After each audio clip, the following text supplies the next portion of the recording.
This is the all-new COROS APEX 4. No, not the APEX 3, the APEX 4. With a dual microphone, a big 1.3-inch memory and pixel display, and a first for COROS, a built-in speaker, which allows you to receive calls with a connected smartphone and receive all kinds of audio alerts directly from the watch itself. Average heart rate, 130.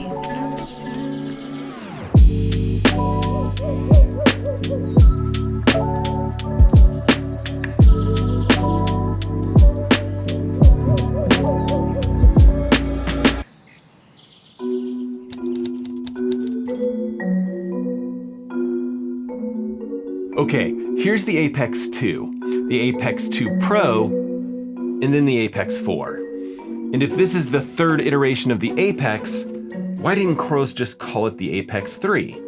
Well, my understanding is that it comes down to a bit of confusion within the product line. We're on the COROS Pace 3 edition as their kind of entry-level product, and I don't have any sort of insider information, but I imagine that the next Pace will be called the Pace 4. And COROS didn't want to confuse customers with thinking that the Pace 4 was somehow better than the APEX 3. Higher number, better watch. But calling this the APEX 4, if or when the Pace 4 comes out, it'll still be pretty straightforward, at least, as to how the product line categories line up. Actually, while we're talking about it, real quickly, let's just look at this. The COROS Pace series of devices are their lightweight running watches. The Nomad is a new watch, which we've reviewed in the past. It's their outdoor enthusiast watch. You guys know me, you guys know I'm an expert fisherman. And then the Apex series is designed to be a more durable ultra endurance watch. And then finally, the Vertex series, which is designed for the absolute longest and most extreme expedition events.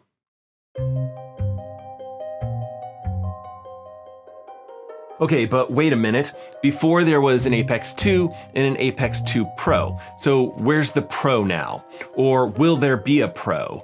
And again, my understanding is that there won't be a Pro edition of the APEX, but there will be two sizes offered here. So instead of the APEX 2, we have the APEX 4 42mm edition. And instead of the APEX 2 Pro, we now have the APEX 4 46mm edition. In that 46mm edition, it's the one I'll be showing throughout this video. It'll cost $479 US. The 42mm edition will cost $429 US. And I'll show a chart here just from COROS of some of the other global pricing details, just in case you guys want to pause this video and just check out all these details.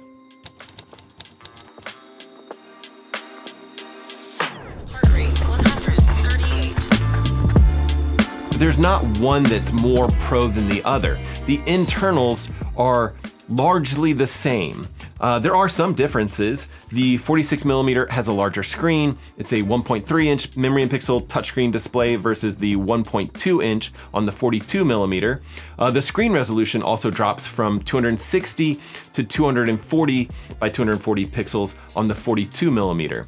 And again, the weight is a little bit different between the two. The 46mm is 64 grams, the 42mm is 56 grams. And of course, if you ever want to make these watches a little bit lighter, you can always use one of COROS's nylon band options, which I actually really like on watches. And either of these watches will drop by a little bit more than 10 grams if you switch to a nylon watch band. And then the watch battery life is actually also slightly different between the two sizes. So you can get about 24 days for the 46mm and about 15 days for the 42mm edition.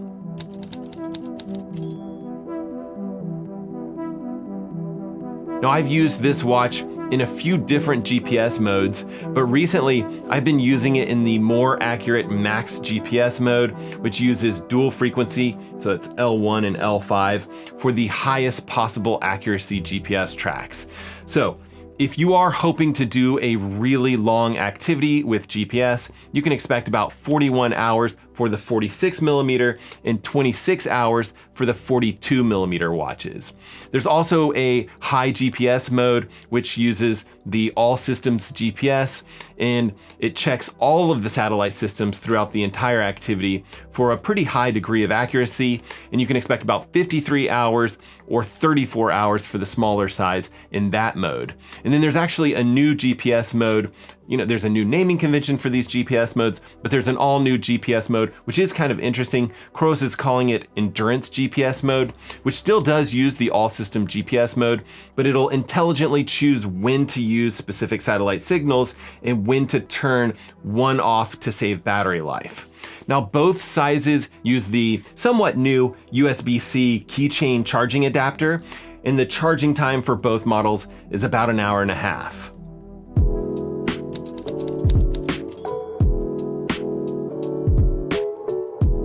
Now, I haven't had this watch a super long time, but the GPS tracks that I've been seeing coming from this watch have been pretty solid. Of course, let me know if you do want to see a review after 100 days of this watch, and I will go into more detail about GPS tracks through some more difficult terrain.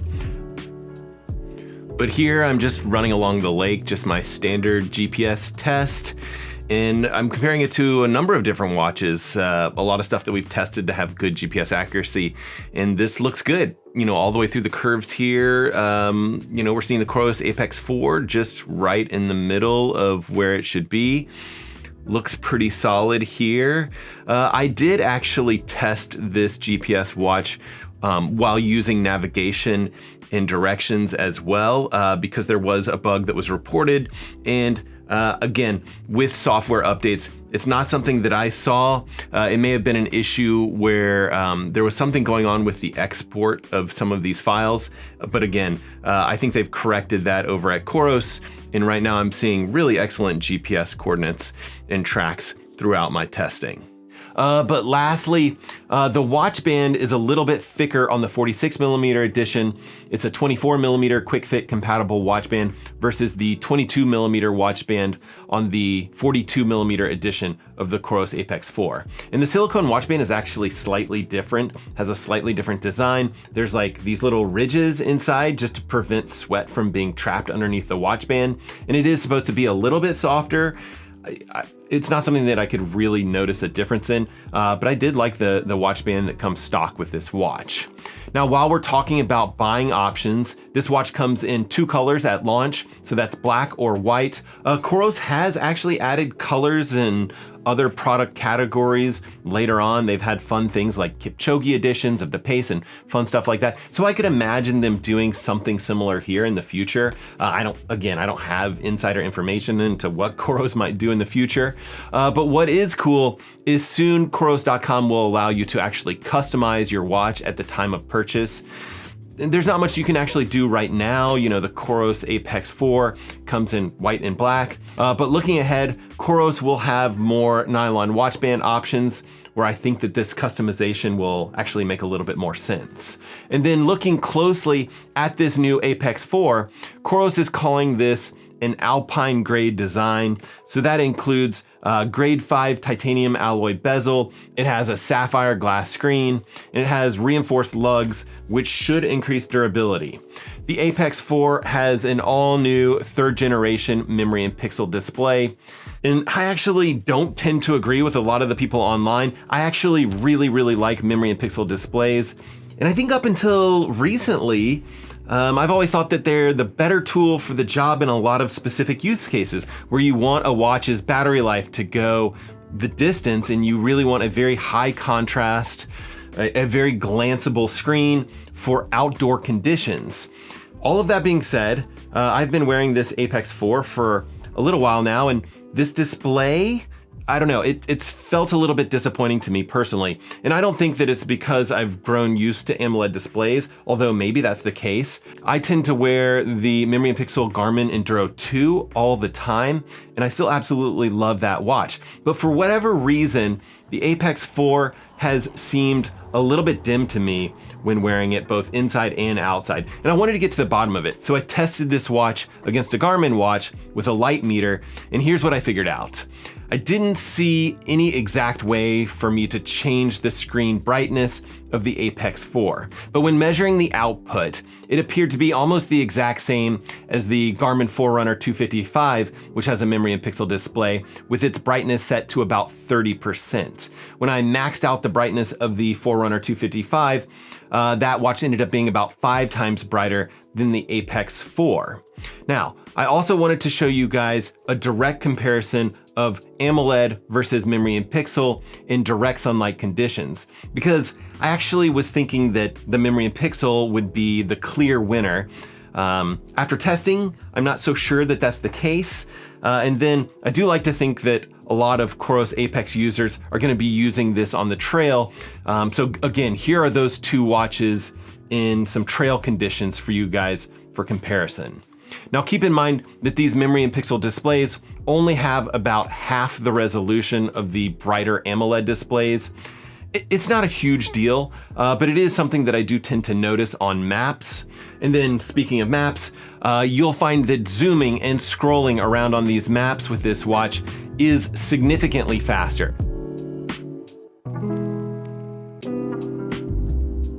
But maps are also more detailed, and they have trail names and street names, which is a very welcome improvement here. And the COROS Apex 4 also has a new depth gauge, which I actually haven't tested yet.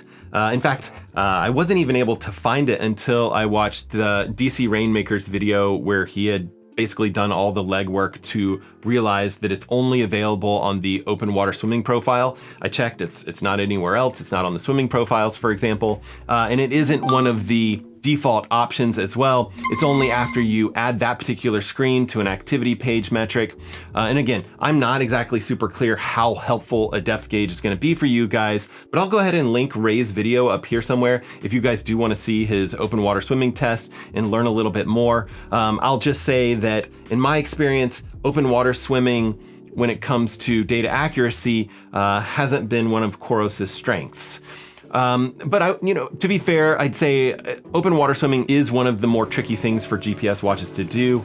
And then I want to be very clear that this watch doesn't have snorkeling, it doesn't have any sort of diving, and it doesn't have any sort of scuba diving profiles where we might want to use something like a depth gauge.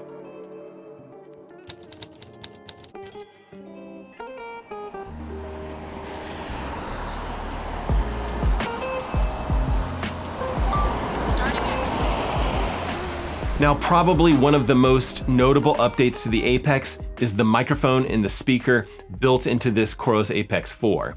This is the first COROS with a built-in speaker, so you'll be able to get alerts for going off course, or if you set an alert for pace, or let's say that you want to set a specific alert for a heart rate range, and you can actually hear when you go in and out of those ranges, and you can actually set those alerts to come from the watch speaker itself, or your headphones, or a connected smartphone. And then there's a built-in dual microphone. Two microphones can help cancel out ambient noise. And just like we talked about with the COROS Nomad, you can create voice notes or voice pins with this microphone. But unlike the COROS Nomad, this watch doesn't have all of the different fishing profiles. So with this microphone and a speaker, we have all of the tools needed to receive phone calls directly from your watch. Just keep in mind that there is no LTE on this watch, so it does require a constant Bluetooth connection to your smartphone. Hello? Hello?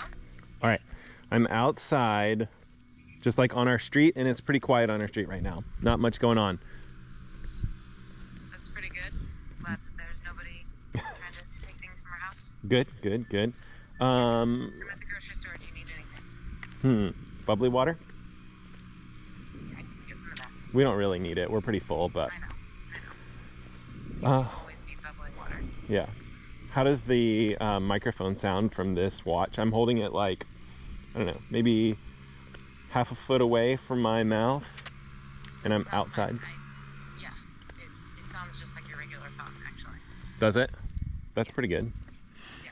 Yeah, and Very clear. It has like a dual microphone, so it's supposed to kind of like cancel out any sort of ambient noise and try to zero in on your voice, but you know, it's tricky. Yeah, it sounds completely clear. And I'm walking down now towards like the people doing some yard work down here, so it might get a little harder to hear me. Can you hear the yard work in the background? No, I can't. But Huh. I'm also in the grocery store, so Yeah. there might be some like background noise in here, just in general. Yeah, I hear a little bit of background noise, but it's not too bad. There's like music playing. I do not hear the music playing in the background. All right, well, thanks for helping me test.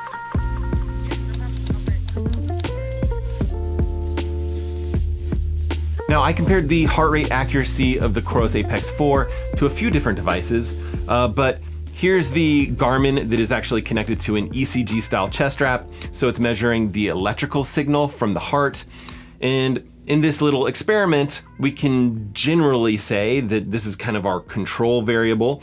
But as you can see here, the APEX 4 does a pretty good job on this 4-mile run of tracking our control variable. I do see a few spots where it's reading a little bit high. Overall, you know, I don't think it's all that bad. On the same run, I'm also testing the much more expensive Garmin Fenix 8 Pro, which also does really well, but maybe actually reads a little bit low in a few spots here. Here's also another run of about the same distance, where again, the APEX 4 is being compared to an ECG style chest strap. In this case, I was also testing the Suunto Vertical 2, and the APEX, again, had a couple of spots where it was reading, you know, overly high, but nothing nearly as high and far off as this Suunto Vertical 2 in my testing.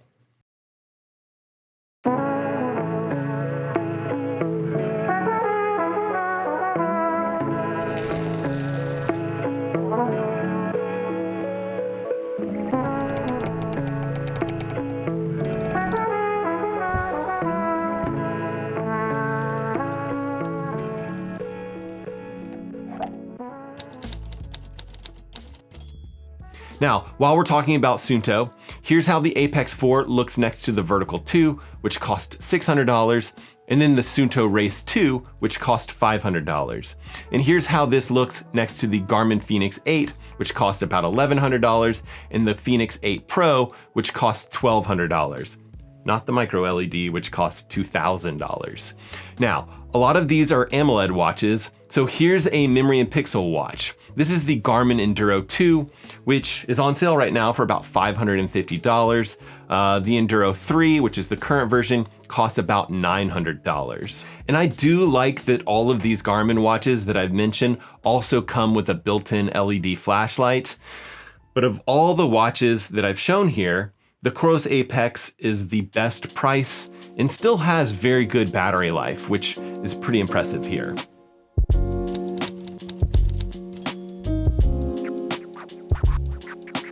So overall, I think I'm still trying to figure out what I think of the COROS APEX 4. I thought I was gonna love it. I still feel like I really like memory and pixel display watches. I was just guessing that COROS would maybe have an APEX AMOLED version and an APEX memory and pixel option, maybe similar to what they've actually done with their Pace Pro series. And I guess they actually still could do something like that. And this is pure speculation, but my gut feeling is that AMOLED watches probably tend to sell better to the general public, but that there are still some die-hard endurance athletes that would still really prefer memory and pixel displays. It's completely hard to say, but one thing that I do know, I would definitely love to see COROS start to add flashlights onto their watches. But what do you guys think? Is this a watch that you are seriously considering? Are you happy that it's a memory and pixel display and not an AMOLED display? Let me know in the comment section. Comment section is right below the video here, and it's right below the like button and the subscribe button. But either way, fancy new COROS watch or no watch at all, I really do hope that you guys are getting out there and getting after it, and we will see you guys on the next one.